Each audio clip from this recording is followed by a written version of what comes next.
Bon, bonjour tout le monde. Donc aujourd'hui, on va voir un aspect de l'usage du shell, particulièrement, c'est les fonctions. Donc comment utiliser les fonctions dans les scripts shell. Alors naturellement, l'usage des fonctions permet d'éviter les répétitions de code quand vous écrivez un script. C'est au même titre qu'un programme usuel.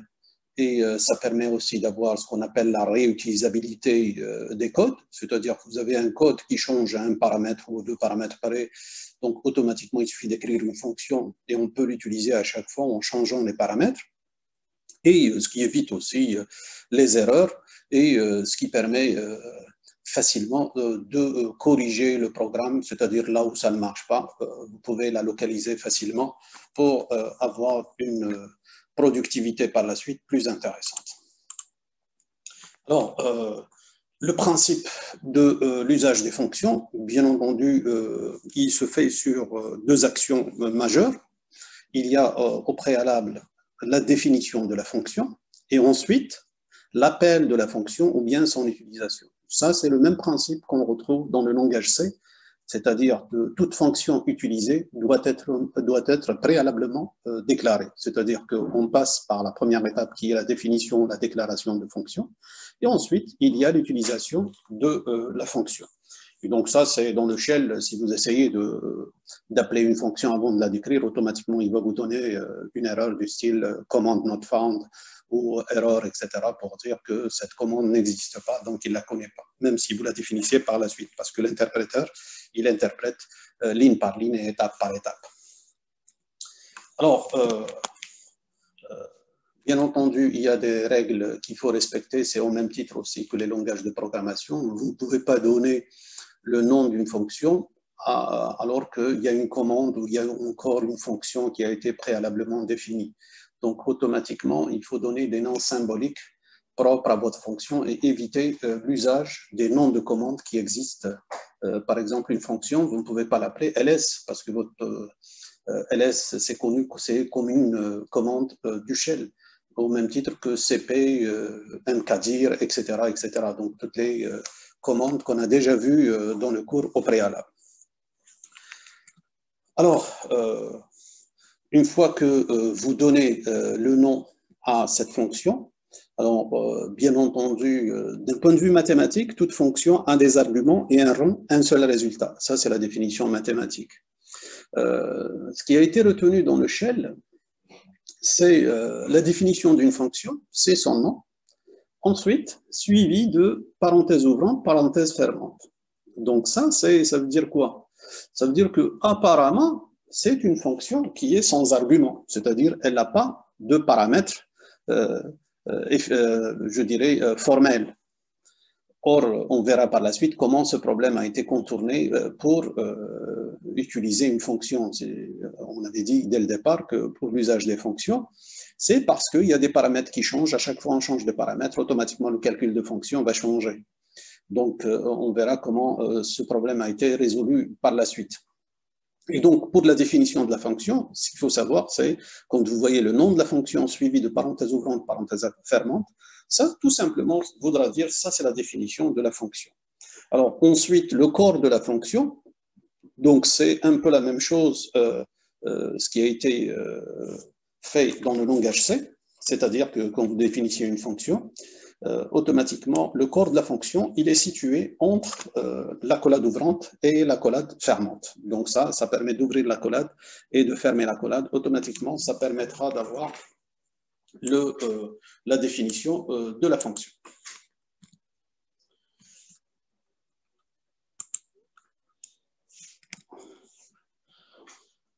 Donc, par la suite, j'avais dit qu'il y avait un problème donc, dans la définition de la fonction. Pour les langages de programmation, en général, vous définissez une fonction, vous définissez dans la liste, entre parenthèses, les différents paramètres formels, ou bien ce qu'on appelle les paramètres d'appel. Donc, ici, comment les choses ont été faites? Ben, les choses ont été faites grâce à des variables prédéfinies. Rappelez-vous, on avait dit que le shell avait des variables prédéfinies. Et là aussi, il va utiliser ces variables prédéfinies Donc, on en a déjà vu des variables définies telles que home, PWD, user, etc., etc. Donc, toutes ces variables, c'est des variables prédéfinies par le shell. Il en a défini d'autres aussi paramètres qui permettra justement l'usage des fonctions. Donc, une fonction, logiquement, quand vous appelez une fonction, vous lui donnez ses arguments d'appel. Comme ça, la fonction va être appliquée à ces arguments. Et donc, ces arguments, ils seront mis où? Tout simplement dans le shell. Ce qui a été retenu, il y a une variable spéciale qui s'appelle $étoile.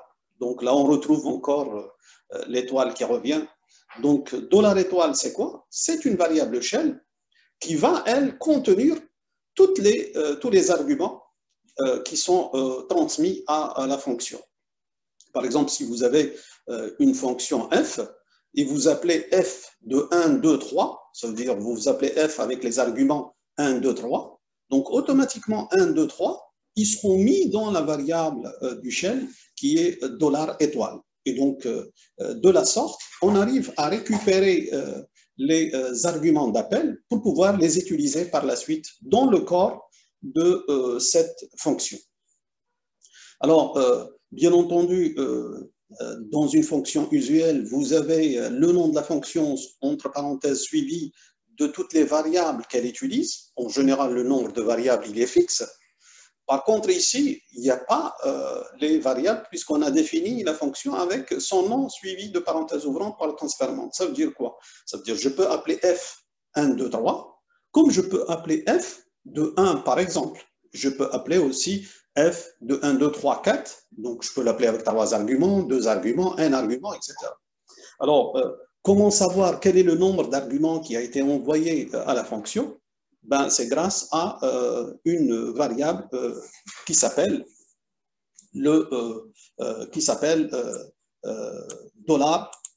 $dièse. Donc, $dièse, ça permet de recenser le nombre de paramètres qui ont été envoyés vers cette fonction. Donc, là, on a déjà vu deux variables, $étoile, qui permet effectivement d'avoir le nombre, $étoile qui permet d'avoir le nombre, tous les arguments qui sont mis dans cette variable. Par contre, $dièse va vous donner le nombre d'arguments qui a été envoyé. Ça veut dire que si vous avez envoyé deux paramètres à votre fonction, $dièse sera égal à 2. Donc, il va contenir la valeur 2 pour dire que j'ai reçu 2 paramètres pour cette fonction. Alors maintenant, pour faire l'analogie toujours avec les fonctions, donc une fonction en général mathématiquement ou dans un langage de programmation, vous avez le nom de la fonction, parenthèse, premier argument, donc vous avez la variable formelle qui est le premier argument, suivi du deuxième argument, troisième, quatrième, peu importe, donc tout dépend du nombre de paramètres que vous définissez. Et quand vous appelez, par exemple, j'ai une fonction f de x, y, z, quand j'appelle cette fonction, par exemple, f de 1, 10, 3. Donc 1, il sera mis dans x, 10 dans y et 3 dans z. C'est comme ça que ça se fait le transfert des paramètres, c'est-à-dire que vous allez faire l'association entre le paramètre, ce qu'on appelle formel, et le paramètre effectif, c'est-à-dire ce que vous envoyez, il sera mis dans les variables qui sont définies par la fonction. Donc ça veut dire en général, on veille à ce qu'il y ait une correspondance entre les paramètres d'appel et les paramètres formels. Bien entendu, si vous tentez d'envoyer un nombre inférieur ou un nombre supérieur, automatiquement, en général, on vous dit qu'il y a erreur. Pourquoi? Parce qu'il n'y a pas de correspondance entre le nombre de paramètres formels et le nombre de paramètres effectifs.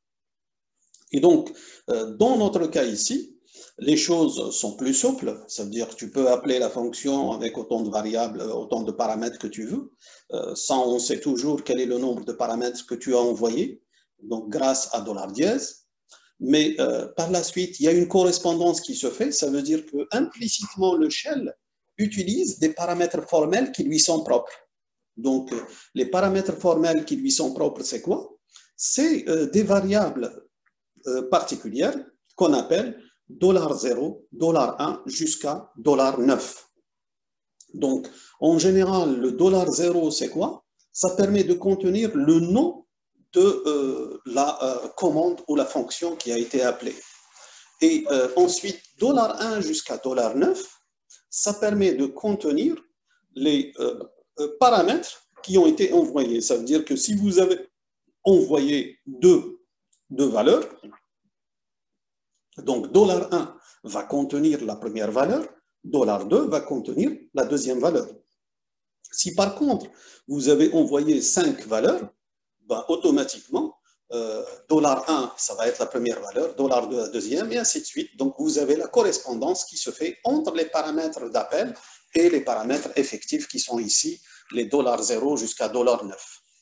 Donc là, vous devinez un peu que je peux avoir une correspondance jusqu'à 9 paramètres effectifs. Maintenant, si j'ai plus de 9 paramètres effectifs, on verra par la suite, il y a eu une commande qui a été rajoutée pour pouvoir manipuler des paramètres quand on a un nombre qui dépasse les 9 paramètres. Alors, ensuite, concernant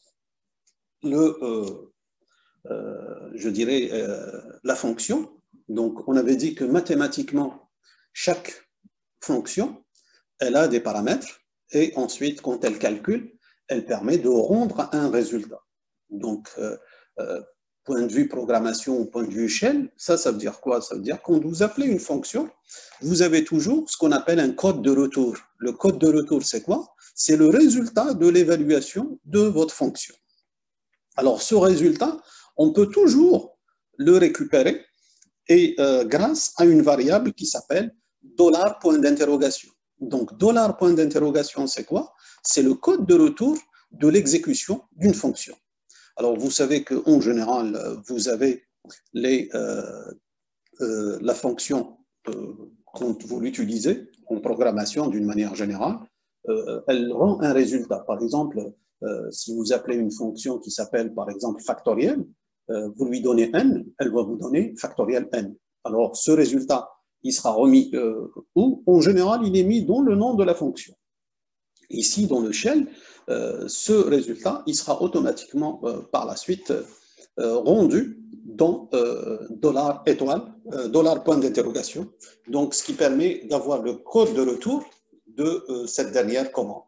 Et donc, à un moment donné, ça veut dire que ce paramètre, il est intéressant. Pourquoi? Parce que ça vous permettra de contrôler l'exécution de votre script. À chaque fois que vous exécutez une commande, vous pouvez savoir est-ce que la commande, elle s'est exécutée correctement ou pas. Pourquoi? Parce que grâce au code de retour, vous pouvez l'évaluer pour savoir est-ce que l'exécution s'est déroulée correctement ou pas. Monsieur? Oui. Monsieur, les commandes, les trucs là-dedans, est-ce que vous pouvez nous les montrer qui fâchent ça ou Linux? Genre, c'est plus clair le canderna. Mais il faudrait qu'on soit méthodique. On définit la chose et ensuite l'utilise. D'accord? Je suis en train de définir. Et ensuite, on va présenter les exemples au fur et à mesure. Tu ne peux pas parler d'exemples avant de définir, je dirais, le concept que tu es en train d'utiliser. Donc ici, je suis en train de définir tous les concepts. Ensuite, on va les utiliser et les montrer grâce à des exemples concrets. Donc, c'est ce qui est fait. Alors, ici, on va montrer cette idée dont on a parlé tout à l'heure. On a parlé de fonctions, des paramètres de ces fonctions. Voici un exemple donc, qui permet de voir les différents éléments. Donc, vous pouvez définir une fonction f. Et donc, ça, je l'appelle la fonction f. Et ensuite, je vais faire ça, par exemple. C'est la définition de la fonction qui va avoir, je dirais, un argument. Vous définissez votre fonction et vous l'appelez avec un seul argument. Et vous allez voir qu'est-ce qui va se passer, ou bien plusieurs arguments, et vous allez voir à chaque fois comment les choses se passent. Donc ici, c'est la première commande qui permet d'indiquer que je vais utiliser le shell. Donc je rappelle, donc ça c'était pour l'usage du shell. Là, je vais définir, il y a une petite erreur qui s'est glissée ici, donc j'ai oublié les parenthèses ouvrantes, parenthèses fermantes. Il faut les faire. Donc, function, f, et je mets parenthèse ouvrante, parenthèse fermante. Alors ensuite, là, accolade ouvrante, accolade fermante, ça c'est le corps de la fonction. Regardez le corps de fonction, qu'est-ce qu'il fait? Donc, il va afficher echo dans f.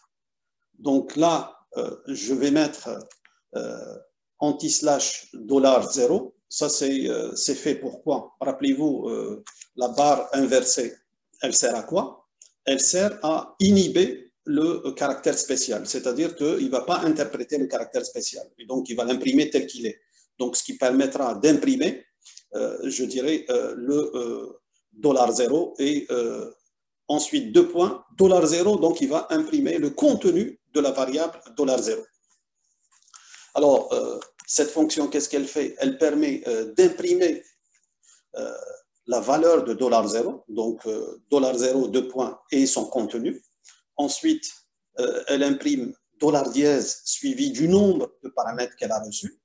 Et en dernier, elle va imprimer $1 suivi du paramètre, du premier paramètre qui a été envoyé à cette fonction. Donc ça, c'est ce qu'elle fait la fonction, c'est tout. Alors ensuite, mon script, ça se résume comme ça. Echo, avant f, donc avant d'appeler la fonction f, voici ce qu'il va y avoir comme valeur. Là, pour dire qu'effectivement, avant d'appeler f, voici ce qui se passe. Après avoir appelé f, voici ce qui se passe. Et ça vous montre quoi? Ça vous montre la correspondance entre ces variables prédéfinies du shell et les paramètres réels d'usage de ce shell. Et donc, ici, je vais imprimer le $0 et sa valeur. Donc là, j'ai écrit exprès avant f. Ça veut dire quoi? C'est avant d'appeler la fonction f, voici la valeur de $0. De la même manière, voici, avant l'appel de f, voici la valeur de $dièse. Et ensuite, voici la valeur de $1 avant l'appel de cette fonction f. Alors, juste après, j'appelle la fonction f. Regardez, ici, la différence entre ici, f, donc le nom de la fonction, suivi des paramètres. Donc ici, la fonction f, en général, là j'ai dit qu'il y avait une petite erreur, il faut mettre parenthèse ouvrante, parenthèse fermante pour dire que c'est la définition. Ici, c'est l'appel de la fonction, puisque c'est le nom de la fonction suivi des paramètres d'appel de cette fonction.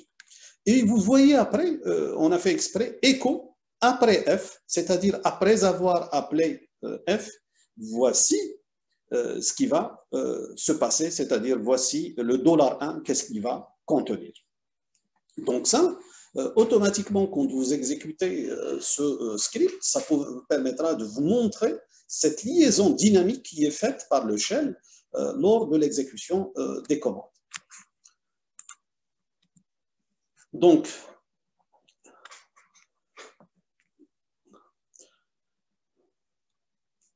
ici, la même chose, je mets arg 1, 2, 3, 4, ça veut dire que je l'appelle avec 4 arguments. Donc automatiquement, $0, c'est quoi? C'est le nom de la commande, c'est celle-là. $dièse, c'est quoi? Le nombre d'arguments qui a été envoyé. Ici, regardez, 1, 2, 3, 4, donc c'est 4. Le premier argument, c'est quoi? C'est 1. Alors ensuite, il y a l'appel de fonction. Donc, $0, c'est la commande qui a été envoyée, la dernière commande qui a été envoyée, c'est arg. Donc, ça reste toujours arg. À l'intérieur de f, le nombre d'arguments qui a été envoyé, donc selon la fonction. Donc, je vais avoir ici, là il y a une petite erreur. Normalement, il y avait uniquement 3. Donc, c'est ce que j'avais fait dans le test, c'est 3 arguments au lieu de 4. Et donc, automatiquement, il va m'afficher $dièse comme étant 3.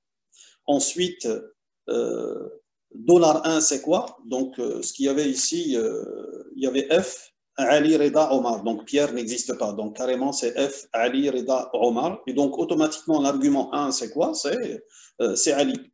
Et donc, automatiquement, c'est ce qui va vous donner cette correspondance de $1 avec l'argument. Alors, automatiquement, après je dirais, la sortie de F, ben, automatiquement, il va remettre les arguments selon la correspondance précédente. Et donc, regardez, $1 va retrouver 1. Le 1, c'est quoi? C'était le premier appel de la dernière commande.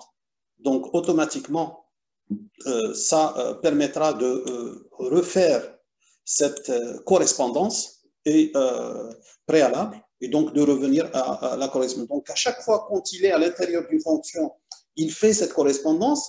Dès qu'il sort de la fonction, il retrouve les anciennes correspondances. Ça, c'est ce qu'on appelle communément, c'est dans les langages de programmation, ce que vous connaissez pour les gens qui connaissent les langages de programmation, cette histoire de variable locale, c'est-à-dire que quand il est à l'intérieur de la fonction, voici la variable locale à l'intérieur de la fonction. Quand vous sortez de la fonction, automatiquement, vous retrouvez les anciennes variables qui ont été utilisées.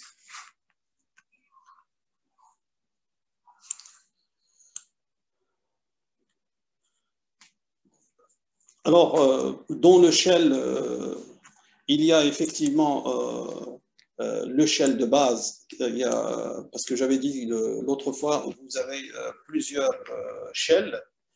Vous avez le shell de base standard, comme vous avez aussi le Bourne shell, qui est le bash, et vous avez d'autres aussi types de shell, parce qu'il faut savoir qu'au niveau des versions Unix, Linux particulièrement, il y a plusieurs types de versions de Linux, et chacun utilise un shell un peu particulier. Donc, nous, ce qu'on avait choisi, on a choisi le shell de base, donc qui est un peu commun à tous les shells.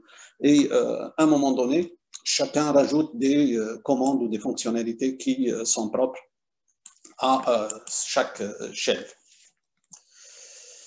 Alors, j'avais dit tout à l'heure que les paramètres qui étaient utilisés par le shell étaient $1 jusqu'à $9. Donc, moralité, pour un cas particulier, si j'ai plus de 9 paramètres d'appel, comment je vais manipuler l'ensemble des paramètres? Alors, automatiquement, ce qui a été fait, c'est que j'ai utilisé $1, $2 jusqu'à $9. Moralité, si j'ai besoin de manipuler le 10e paramètre d'appel de la fonction, avec les $1 jusqu'à $9, je ne peux pas le faire directement. Donc, c'est pour ça qu'ils ont introduit dans le shell une commande particulière qui s'appelle shift. Donc, comme vous le savez, dans la structure machine, parmi sur les opérations, sur les registres et autres, etc., une opération simple qui est le shift, c'est-à-dire le décalage. Donc, ce qu'on fait, on fait un décalage. Et ça veut dire quoi? Ça veut dire que quand je fais un décalage, ça me permettra effectivement de changer de position. Ça veut dire que j'ai ici, regardez dans l'exemple, 4, F1, F2, F3 jusqu'à F12. Ça veut dire quoi? 4, qu'est-ce qu'elle fait? Elle prend le contenu du fichier, elle va l'afficher. Ensuite, elle prend le deuxième, elle l'affiche et ainsi de suite. Donc, ce qui permettra de faire l'affichage de 12 fichiers consécutifs l'un à la suite de l'autre. Alors, concernant les paramètres, naturellement, les $1 jusqu'à $9 peuvent manipuler jusqu'à 9. Par contre, 10, 11 et 12, si je peux le manipuler, je veux le modifier, je ne peux pas le faire directement. Alors, grâce à Shift, on peut faire les choses automatiquement. Regardez, dans cet exemple, donc, ce qu'on a, une fonction, et à l'intérieur de la fonction, je fais un écho. Donc, dans F, avant Shift V, j'imprime $étoile. Ça veut dire, je vous rappelle, $étoile, c'est quoi? C'est la variable qui permet de contenir tous les paramètres d'appel de la fonction. Et la commande Shift, en général, sa syntaxe, c'est quoi? C'est Shift N. Donc le n, ça permet de faire le décalage de position. Donc vous savez, quand on fait un décalage, quel est le nombre de positions qu'on va décaler. Alors si je mets shift tout court, par défaut c'est 1. Ça veut dire je fais un décalage à droite de 1. Si je mets shift 2, ça veut dire je vais décaler de 2 positions. Donc ici, dans ce cas de figure, je vais réaliser un shift de 2 et je vais imprimer par la suite $étoile, qu'est-ce qu'elle contient. Et donc là, quand vous faites cet exemple, vous allez voir effectivement l'effet de l'opérateur ou de la commande shift, qu'est-ce que ça donne. Alors ensuite, juste après, je fais appel F 1, 2, 3, 4 et je fais ensuite F 1, 2, 3, 4. Donc, il y a une répétition, à vrai dire, il y a une seule qui s'écrit ici. Je fais juste un appel de la fonction avec 4 paramètres. Et vous allez voir quel est l'effet qui est donné dans cette fonction. Alors, je vais mettre un appel arc-shift, donc j'appelle avec le shift, arc tout court, donc l'appel de la fonction c'est f de 1, 2, 3, 4. Donc à l'intérieur, avant le shift, il va y avoir la correspondance automatique, c'est-à-dire les paramètres de la fonction vont être associés chacun à la variable qui lui correspond selon l'ordre d'apparition. C'est-à-dire le premier paramètre, il sera dans $étoile, suivi de 2, suivi de 3, suivi de 4. C'est-à-dire tous les paramètres, ils seront mis dans $étoile, puisqu'on avait dit que $étoile contient la liste de tous les paramètres qui ont permis d'appeler cette fonction. Alors ensuite, après le shift, voici ce qui va être imprimé. Automatiquement, ce que vous allez voir que, regardez ce qui se passe. Après shift, $étoile, son contenu, c'est quoi? C'est 3 et 4. Pourquoi? Parce que j'ai fait un shift, ça veut dire j'ai fait un décalage. Donc, si je fais un décalage, ça veut dire quoi? Dans le premier cas, $1, il contient 1. $2, il contient 2. $3, c'est 3. Et $4, c'est 4. Si je fais un shift, ça veut dire quoi? Ça veut dire que je vais faire un décalage. Ce qui voudra dire que, comme j'ai fait un décalage de 2 positions, ça veut dire que le premier paramètre, c'est quoi? C'est 3. Et le deuxième paramètre, c'est 4. Et c'est pour ça que $étoile va contenir uniquement 3 et 4, c'est-à-dire 2 paramètres d'appel. Puisque le shift, qu'est-ce qu'il permet? Il permet de faire un décalage. Et du coup, ça veut dire que la liste des paramètres, vous allez le voir à partir de la position de décalage. C'est ce qui se passe avec les registres et les bits. Quand vous faites un décalage, ça veut dire que vous avez des bits qui vont sauter. Ici, c'est la même chose. C'est des paramètres qui vont sauter et donc la visibilité se résume uniquement à la partie qui se trouve après le décalage.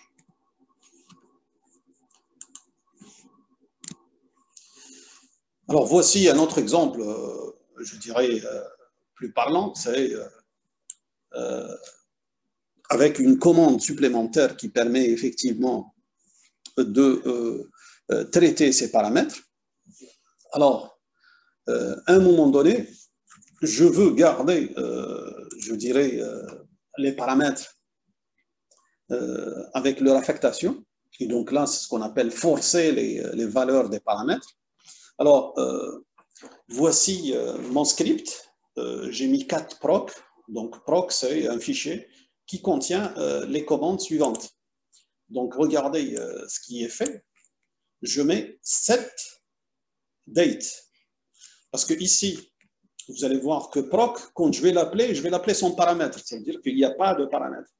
Et là, à l'intérieur, je vais forcer cette correspondance de paramètres.